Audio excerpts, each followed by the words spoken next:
हमने उन्हीं की बहन भेज करके उनकी ऐसी की तैसी करवाई। एक बार मोदी जी की जोरदार ताली बजाएं। उन्होंने कपड़े उतार के हमारे हिंदुओं को मारा और मोदी जी ने उनकी बहन को उनकी ऐसी की तैसी करने हमारे जात उनके घर। अब मोदी जी कपड़े तो उतार नहीं सकते थे, इसलिए उनके समाज की बहन को भेजा कि तुमने हमारी बहनों को अगर विधवा किया है तो तुम्हारे समाज की बहन आके तुम्हें नंगा करके छोड़ेगी। 10 तारीख में सीज फायर का ऐलान ट्रंप ने करा, बाकायदा करा। वहां शहबाज शरीफ पाकिस्तान में नंगा नाच रहा था, खुशियां मना रहा था। हम चुप रहे, हमने फिर इंतजार करा कि शायद मोदी जी आएंगे, मोदी जी कुछ बोलेंगे, टीवी पे कुछ बोलेंगे, मुंह से कुछ बोलेंगे। ना 10 में मोदी जी कुछ बोले, ना 11 में कुछ बोले, और आज 12 तारीख में मोदी जी आए और आने के बाद इतना झूठ बोला कि हमारा बीपी हाई हो गया। मोदी जी अब हम बोलेंगे, लगातार बोलेंगे, आपके झूठ पर बोलेंगे। अगर हम वाकई जीते थे तो भारत जश्न क्यों नहीं मना रहा? मोदी जी का चेहरा देख के ऐसा बिल्कुल भी नहीं लगता कि ऑपरेशन सिंदूर कामयाब रहा और हम पाकिस्तान को जबरदस्त कर कराए या उसको मदद चखा कराए। बिल्कुल ऐसा लगा कि मोदी जी अपने जज्बात को पाकिस्तान के कदमों में गिरवी रख। पाकिस्तान मुर्दाबाद, पाकिस्तान मुर्दाबाद, भारत जिंदाबाद। कर्नल सोफिया कुरैशी को मीडिया के सामने बैठाकर नरेंद्र मोदी ने जो ढोंग रचाया था वो कैसे बेनकाब हुआ और अब कर्नल सोफिया कुरैशी के साथ क्या कुछ किया जा रहा है वो आपको इस वीडियो में दिखाएंगे। और साथ ही साथ भारत में अब मुसलमानों के क्या हालात हैं, नरेंद्र मोदी के बारे में क्या जज्बात हैं, या फिर भारत के बसने वाले शहरी नरेंद्र मोदी के बारे में क्या ख्याल रखते हैं, वो भी आज की इस वीडियो में आपके सामने रखेंगे। और साथ ही साथ भारत में जो पाकिस्तान को लेकर एक लेटर गर्दिश कर रहा है उसने कैसे नरेंद्र मोदी सरकार का या फिर भारतीयों की अक्ल का पूरी दुनिया में भांडा फोड़ा है। और साथ ही साथ S-400 को बचाने के लिए जो नरेंद्र मोदी ने नौटंकी की है उस पर वो किस तरह बुरे तरीके से एक्सपोज हुआ है। सबसे पहले भारतीय मुसलमान, खासकर असदुद्दीन ओवैसी जिसने पाकिस्तान मुर्दाबाद के नारे लगवाए थे भारतीय मुसलमानों से, वो अब किन हालात में है उसे थोड़ी सी शर्म आ जानी चाहिए जब कर्नल सोफिया कुरैशी को भारतीय जनता पार्टी के सिटिंग MP कुमार विजय शाह ने बाकायदा एक तकरीब में तकरीर करते हुए पहलगाम में जो दहशतगर्दी का वाकया हुआ उन दहशतगर्दों की बहन करार दिया और साथ ही ऐसे ऐसे सेक्सुअल उनके ऊपर कमेंट पास किए जो इस वीडियो में आपको दिखाता हूं। साथ में आपको असदुद्दीन ओवैसी की वो वीडियो भी दिखाऊंगा जिसमें वो हिंदुओं को अपनी वफादारी का यकीन दिलाने की कोशिश कर रहा है। कैसे भारतीय जनता पार्टी ने एक ही लात में भारत के पूरे मुसलमानों और साथ ही साथ असदुद्दीन ओवैसी को उसकी औकात दिखाई। ये वीडियो जरा मुलाहिजा कीजिए। हर झोपड़ी और हर खोपड़े में हलमा होना चाहिए। हलमा मतलब दूसरों के लिए जीना, समाज के लिए जीना।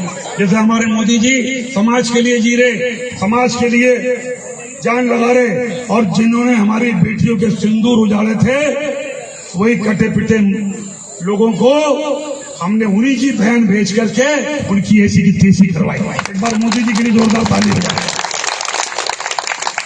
उन्होंने कपड़े उतार के हमारे हिंदुओं को मारा और मोदी जी ने उनकी बहन को उनकी ऐसी की तैसी करने हमारे जहाज से उनके घर। अब मोदी जी कपड़े तो उतार नहीं सकते थे, इसलिए उनके समाज की बहन को भेजा कि तुमने हमारी बहनों को अगर विधवा किया है तो तुम्हारे समाज की बहन आके तुम्हें नंगा करके छोड़ेगी।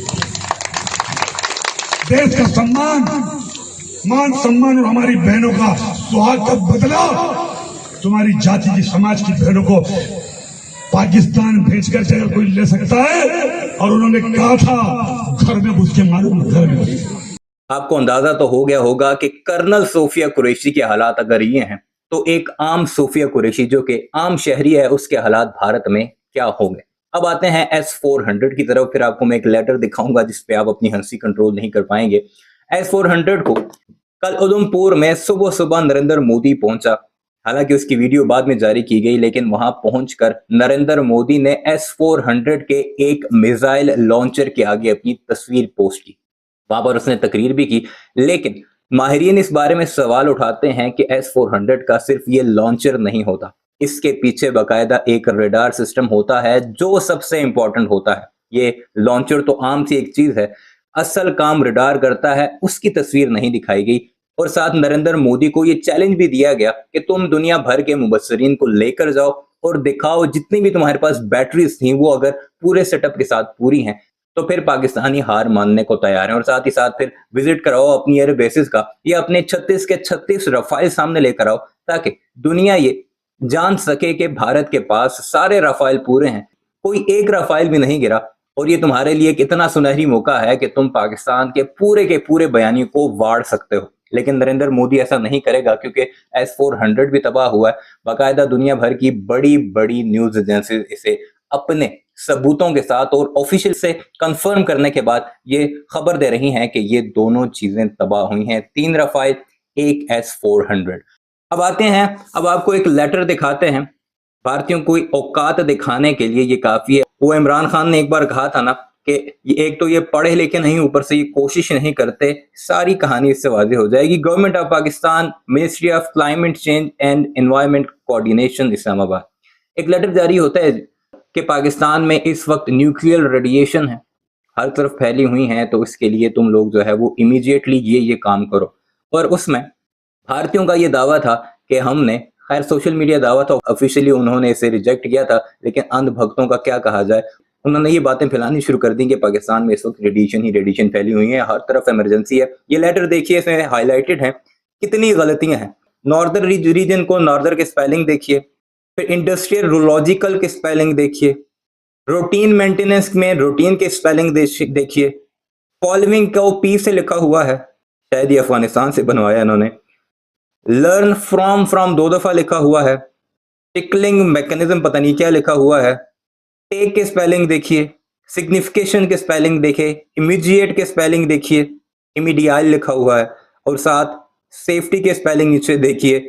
यानी एक ही लेटर में जो अंधभक्तों ने शायद अफगानियों से बनवाया है, क्योंकि पी वो लिखते हैं एफ की जगह, तो इतनी गलतियां हैं। और इनके दिमाग आप चेक कीजिए, ये पूरे के पूरे भारत के सोशल मीडिया पर लेटर सर्कुलेट कर रहा है कि ये पाकिस्तानी सरकार ने जारी किया है। ये तो इनकी औकात है। अब आपको दिखाते हैं कि इस वक्त नरेंद्र मोदी के खिलाफ भारत में क्या सेंटीमेंट्स पाए जाते हैं। खासकर रात को डोनाल्ड ट्रंप की एक स्टेटमेंट के बाद, इसमें उसका दावा था कि मैंने इन दोनों मुमालिक ने सीज़फायर करवाया है। सऊदी अरब में बैठकर उसने समिट में बाकायदा तकरीर में कहा, जबकि नरेंद्र मोदी का यह दावा था कि पाकिस्तान ने ये रिक्वेस्ट की, और ट्रंप की किसी भी बात को उसने जवाब नहीं दिया। उस पर काफी ये जलील हो रहा है। इस वीडियो में आप वो सब कुछ मुलाहिजा कीजिए। पाकिस्तान मुर्दाबाद, पाकिस्तान मुर्दाबाद, भारत जिंदाबाद, भारत जिंदाबाद।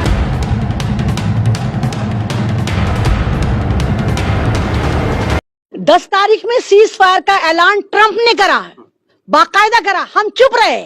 आप ये देखें कि 11 तारीख में हमने मोदी जी का इंतजार करा कि मोदी जी आएंगे, मोदी जी कुछ बोलेंगे, मोदी जी कुछ नहीं बोले। वहां शहबाज शरीफ पाकिस्तान में नंगा नाच नाच रहा था, खुशियां मना रहा था, हम चुप रहे। हमने फिर इंतजार करा कि शायद मोदी जी आएंगे, मोदी जी कुछ बोलेंगे, ट्वीट पे कुछ बोलेंगे, मुंह से कुछ बोलेंगे। ना 10 में मोदी जी कुछ बोले, ना 11 में कुछ बोले, और आज 12 तारीख में मोदी जी आए, और आने के बाद इतना झूठ बोला, इतना झूठ बोला कि हमारा बीपी हाई हो गया।